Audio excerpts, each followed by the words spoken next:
현대사에서 가장 필요한 게 무엇일까요? 물론 지금처럼 높은 인플레이션 그리고 고금리가 지속되는 상황에서 돈이라고 생각할 수도 있지만 바로 전기가 없으면 이 돈도 세상으로 나올 수 없게 됩니다. 오늘 이야기해볼 종목은 이 미래산업에서 가장 필요한 한국전력입니다.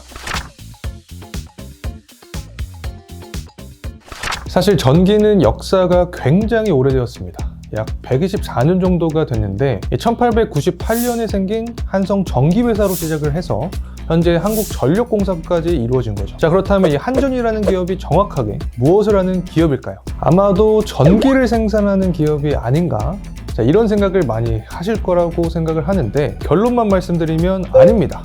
한전은 6개의 자회사가 만들어낸 이 전기를 이 변전소로 모으고 그 전기를 다시 한번 이 송전탑으로 옮겨서 각 가정에 보내는 역할을 합니다. 한마디로 전기를 생산하는 회사보다는 이 전기를 파는 회사다. 자, 이렇게 볼 수 있는 거죠. 우리가 유통업 같은 일을 할 때 생각을 해보면 결국에 인프라가 잘 형성이 되어 있어야 사업 역시 번창을 합니다. 이런 것처럼 이 한전도 인프라가 굉장히 중요한데 한전은 글로벌 어느 국가와 비교를 해도 굉장히 뛰어난 인프라를 형성해 놓은 상황입니다. 이러한 배경은 무엇일까요? 이 부분을 파악하기 위해서는 굉장히 긴 과거를 돌아봐야 합니다. 때는 1880년 조선입니다. 87년 3월 6일 한반도에 최초로 전기가 들어오면서 주변을 밝히게 됩니다. 엄청난 센세이션이었죠. 이 당시의 조선의 상황을 생각을 해보면 이 땅에는 전기를 만들 이 시설조차 없었는데 어떻게 이 전기를 생산할 수 있었을까요? 그 해답은 바로 이 건천궁 앞에 있는 물에 있었습니다. 이 건천궁 앞에는 연못이 쫙 펼쳐져 있었는데 이 물을 끌어올린 다음에 이 높은 곳에서 떨어뜨려서 이 전기를 일으키는 방식을 사용을 했었습니다. 이 수력발전소가 이때 처음 조선에서 생겨납니다. 자, 하지만 얼마 안 돼서 문제점이 발생을 하게 되는데 무엇이 잘못되었을까요? 이 물을 이용해서 전기를 만들다 보니까 그 열 때문에 연못에 있던 물고기들도 다 죽게 되었고 금전적인 문제도 존재를 했습니다.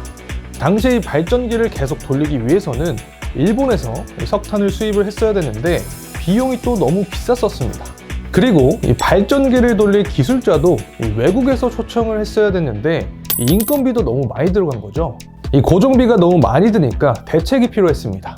당시 조선의 경제력으로는 이를 감당할 수 없어서 전기에 대한 역사는 서서히 잊혀져만 갔습니다. 하지만 1898년 국호가 조선에서 대한제국으로 바뀐 뒤에는 고종황제가 자본금 30만 원으로 한성전기회사를 세우게 됩니다. 이후 2년 만에 종로 거리에 전기불이 다시 들어오면서 우리나라 전기산업이 다시 활력을 갖추기 시작합니다. 이후 1961년 조선전업, 경선전기, 또 남선전기 이 3개사가 통합을 해서 한국전력 주식회사가 1961년 발족이 됩니다. 여기서부터 우리가 아는 이 한전의 역사가 쓰여지게 됩니다. 아마 이렇게 이 한전과 관련된 내용을 보시는 분들도 가장 관심 있어 하시는 부분이 기업보다는 주식으로서의 관점이겠죠. 한전의 미래는 가깝고도 먼 나라인 일본에서 찾을 수 있습니다. 먼저 현재 한전의 주가적인 상황을 말씀을 드리고 싶은데 최근에 저PBR 관련돼서 저평가 관련된 주식들을 부양시키기 위한 정부의 정책성 방향이 존재를 했고 이러한 정부 의지에 힘입어서 수혜주로서 한전이 떠오르고 있는 상황입니다. 도쿄전력을 일본의 한전이다 라고 할 수 있는데 영업흑자를 기록을 하고 정부의 저PBR 정책에 힘입어서 1년간 80% 이상 상승한 모습을 보여줬습니다. 한전도 현재 동일한 상황입니다. 억눌려 있던 오랜 기간 속에서 벗어나고 있는 시기다. 자, 이렇게 말씀드리고 싶습니다. 두 번째는 AI와 반도체, 또 전기차 시장의 성장성입니다. 미래산업의 대표적인 먹거리들이라고 할 수 있는데 공통적인 부분은 바로 전력이 필요하다라는 것입니다. 전력의 수요는 이 산업들의 성장과 함께 증가할 수밖에 없는 상황이고 국내 전력의 근간이 되는 한국전력은 시대가 변하면서 가장 주목받을 수 있는 기업이 될 것이다 이렇게 생각합니다. 하지만 이러한 전망 속에서도 문제가 되는 부분이 있는데 바로 전기료입니다. 한전은 원가보다도 못한 가격으로 국내 전기를 공급하는 게 계속되는 문제였었고, 지난 정부의 탈원전 이슈와 맞물리면서 또 적자폭이 커졌었던 상황이죠. 다양한 의견 차이가 존재를 하지만 전기료 인상에 대한 여부에 따라서 또 한전의 실적 개선세는 달라질 수 있다. 또 현재 총선을 앞둔 상황에서 전기료 인상이 가시화가 되고 있는데 이 부분의 실적의 개선세를 야기하면서 주가의 상승까지 견인할 수 있지 않을까 생각을 합니다. 그리고 현재 이 천연가스의 가격 역시 하락하고 있습니다.